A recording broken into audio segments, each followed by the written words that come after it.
second there, Preston. We're going to push this bet back here for Josh. Josh and I are going to go talking to slots.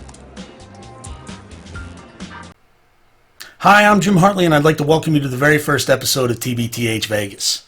So, what is this and who am I? Well, that's what we're going to answer in this introductory video. I've had many jobs in the casino business. I've done a lot of different things.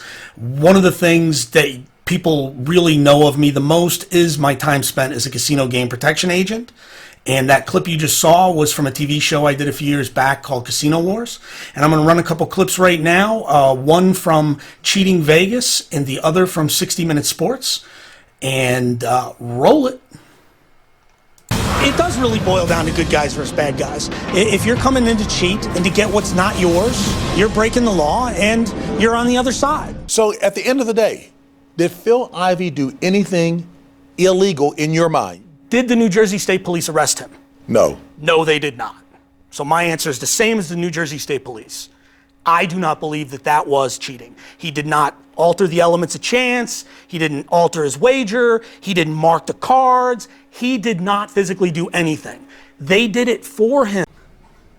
So that 60 Minute Sports clip that you just saw there, the Baccarat Sort, that's being made into a movie right now. The Baccarat Queen, I think is the working title. We're going to talk about that at great length in another video. All right. Now, one of the ways that a lot of people are going to know me in the industry is also as one of the founders of iView Systems, security and surveillance reporting software. And since we're here tooting my own horn, I wasn't just one of the founders. That was actually my idea. And it got morphed a little on the down the line there. And there's other ways to use it that really haven't been explored that were the original ideas behind it. But right now, we're going to go back farther in time than that. We're going to go back to 1996, 1997. 96 is when I first got involved in casino game protection. I transferred from security surveillance over to gaming surveillance. And I really kind of jumped right into it. I got lucky. There were a couple of good guys around, and I knew some other people in the industry. And within the first few weeks of my working there, I had already caught card count teams and a cheating crew. Really in the first 3 months. Within my probation, I actually was producing more than most people in the room. So, but my first real notice in the blackjack world, which is one of the things we're going to be focusing on here, did come in 1997. Trespassed at MGM, Green Chip, Las Vegas, posted by Gustav Schuh on June 29, 1997 at 23:03:01. A table hopper's dream was found at the MGM Saturday afternoon. There was no table with a minimum of less than $25.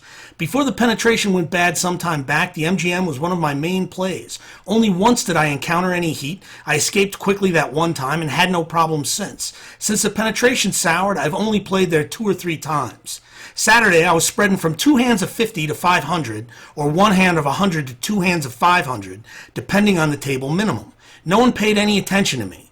Only at about a third of the tables did the floorman even ask if I wanted to be rated. I never saw a floorman go to the phone, and the pit bosses didn't know I was there. After 2.5 hours of table hopping, I never played more than 1 shoe at a table. 2 suits entered the pit with their eye on me. I immediately got up and headed for the nearest exit. I didn't make it far. A mob of security in suits surrounded me. I don't know how many because I never looked behind me. I kept on walking and refused to stop. A security guy flashed his badge and asked me to stop. I said I don't have to. He asked if I had ID. I said yes. He asked or told me to see it. I don't have to show it to you, said I. He asked the suit. What did he do? I didn't hear the response. Then he read me the Trespass Act. I was escorted to the cage where another guard moved in front of a long line to cash in my chips. I was then escorted out. There were at least a half dozen people in the party.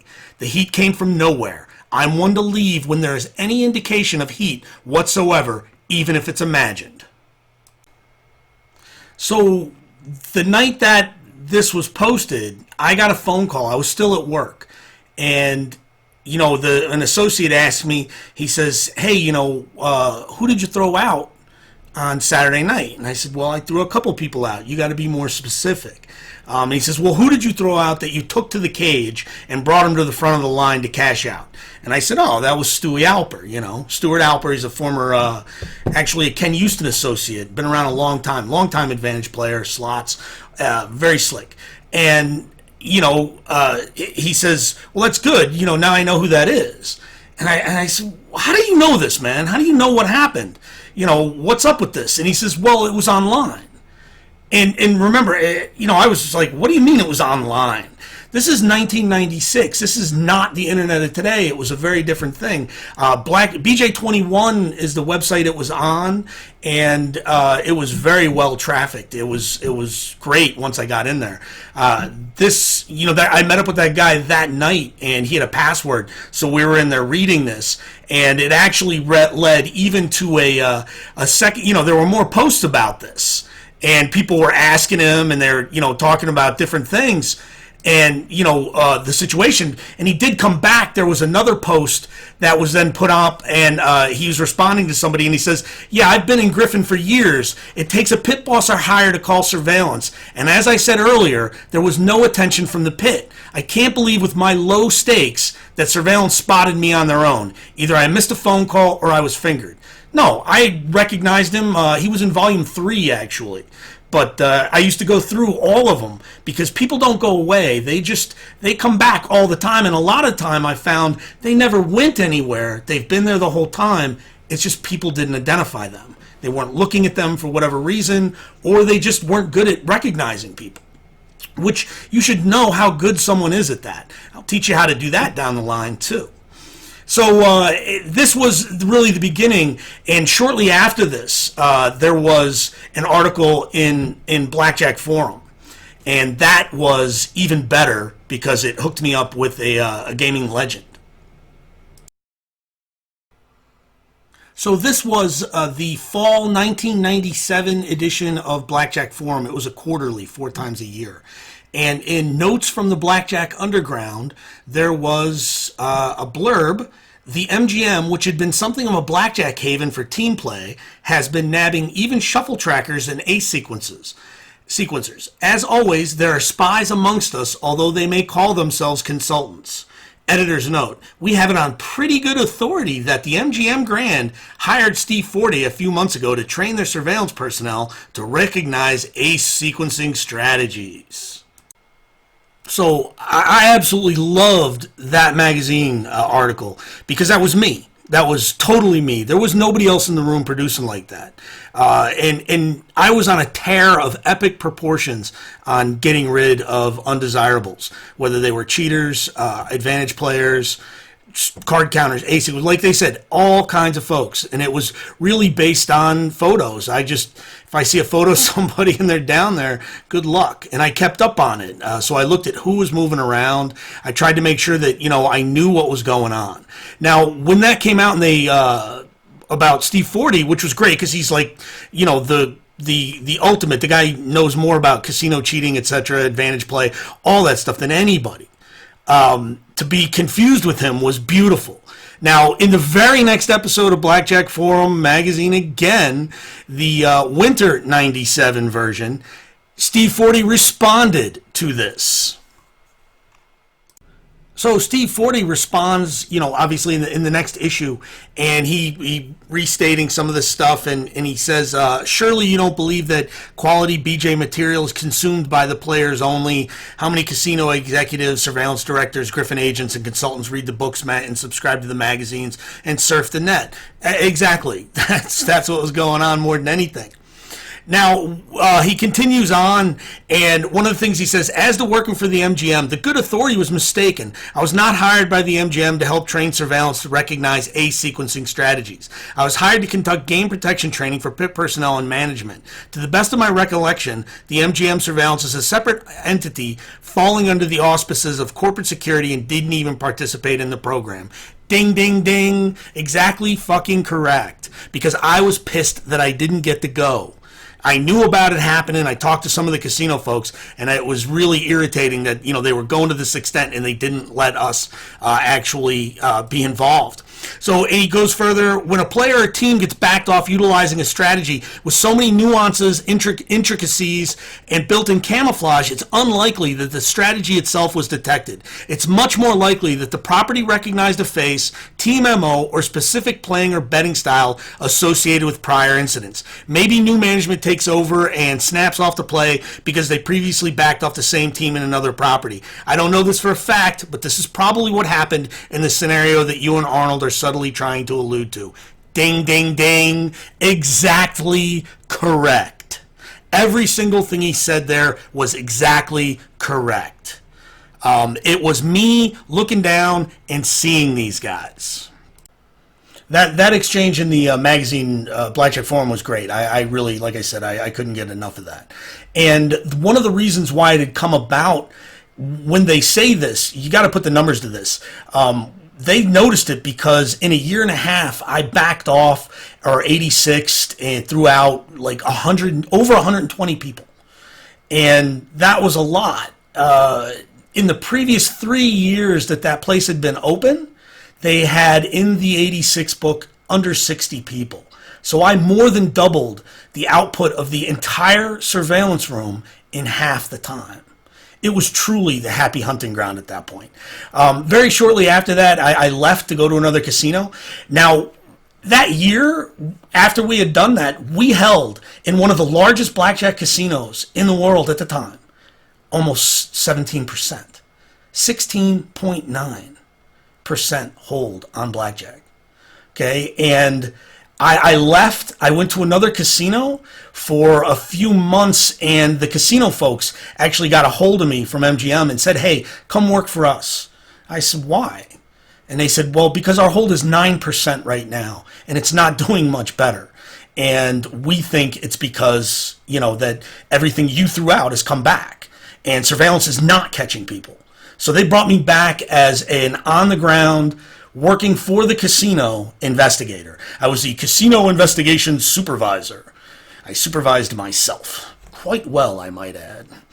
Okay, so that was really the start of me doing a lot of different things. Now, I could ask you to believe what I did, but I didn't ask the people that I was working for at that time to believe me.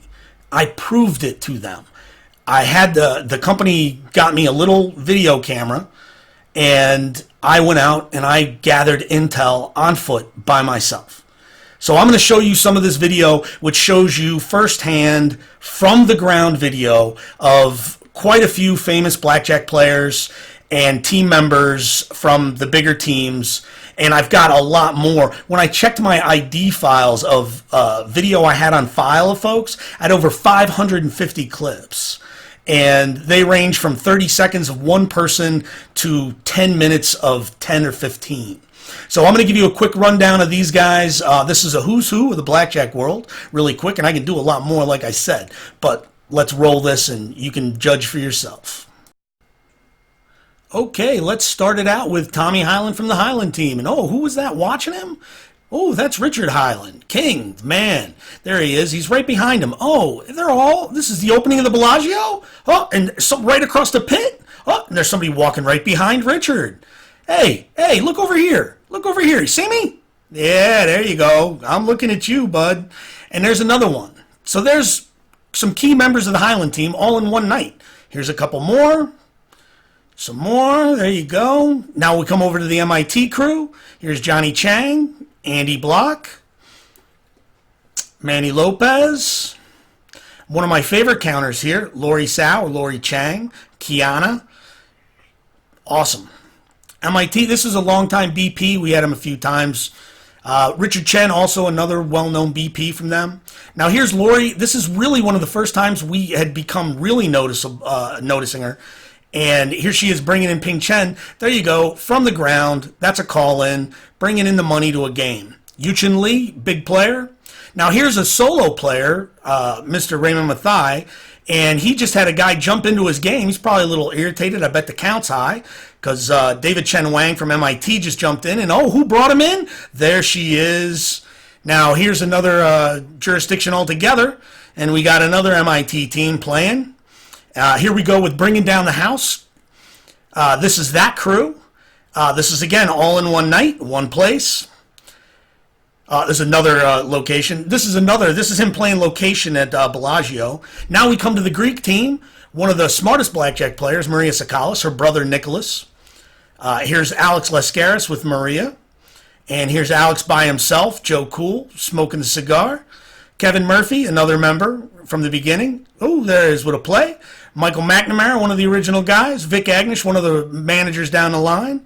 And again, we can see these are all in the same night, in the same pit, at the same place. People bringing folks into games, just playing. Now, this is actually in my joint, and you're going to see here. How do we know that, in fact, you were doing this? Well, let's see. How about a shot from above? Oh, there it is. There's a surveillance shot. And here's right across the pit, two more. Down the pit, another. Here you go. So these are a lot of the Greek team players. George Papadopoulos still with them. David Housfield, now I think he's a researcher. Now we come to you Magic guys. Here you go. There's Johnny Finkel, Johnny Magic and the Card Shark Kids. This is an unknown, but if you wanted to say, how do we know that this is you taking these videos? Well, again, I'm not asking you to believe something.